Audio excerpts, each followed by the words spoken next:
All right, so I got a bug up my ass to change out the filters to K&N filters on the NSX. This is a 2018 NSX, and everybody's been telling me it sounds better with these bad boys swapped out. So I'm replacing them with these guys, which are noticeably thinner. This is a heavy duty filter that they have in there. So anyway, I went about this my usual half-assed way. So one thing is you don't need to unscrew any of the top panels. You just kind of pull up on this thing right here, and then on the other side, and the engine cover comes off. So there's two of them total, obviously. Put this away. Safe place that'll for sure get scratched.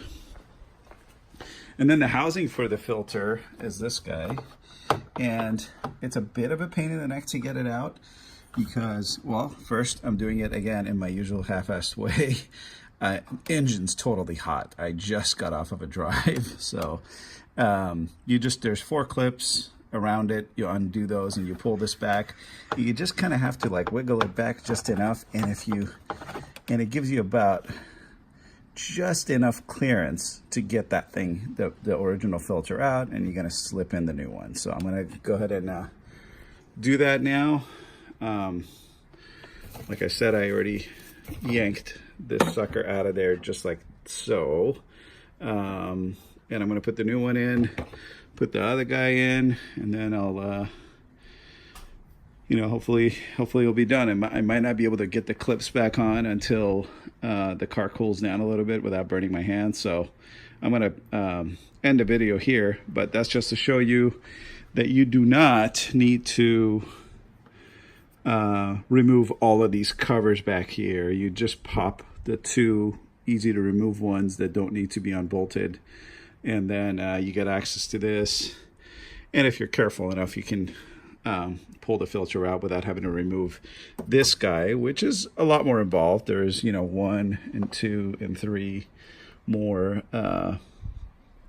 bolts here that you'd have to remove to get this one off, but again, you don't have to do it, luckily. So that's about it. I might post a little review of the K&N filters later on. Now I've replaced K&N filters on every one of my cars, and I'll be the first to tell you that there's really no performance gain from a K&N filter that I can see ever, but they do usually sound better, and the NSX could really benefit from better sound. And I'm contemplating installing some downpipes, which I've already purchased. I just don't know if I want to install them yet. But hopefully these filters will improve the sound a little bit. So I might post about that. Thanks for watching. Okay, so I didn't end it there. On the second side, on the left side of the car, the driver's side is what I should say, what you want to do is you want to actually unhook I believe that is a sensor, and you want to unhook that. It's quite easy to do. It has these little connectors that slide into these grooves on both this side and that side. Once you do that, then you can get the filter out pretty easily. Now you could probably do it without doing that, but you may damage something. Totally not worth taking the risk.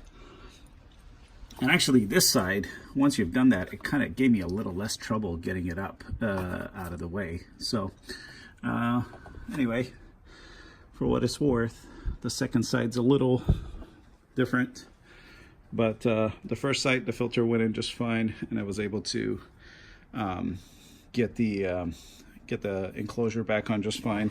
And I actually use this little loop that I've got here to hook behind the little hook and pull it up, because it's kind of tight spot to get your finger in that spot right there. Get your hand in there, especially when the vehicle is still hot. So thought I'd add that. That is all.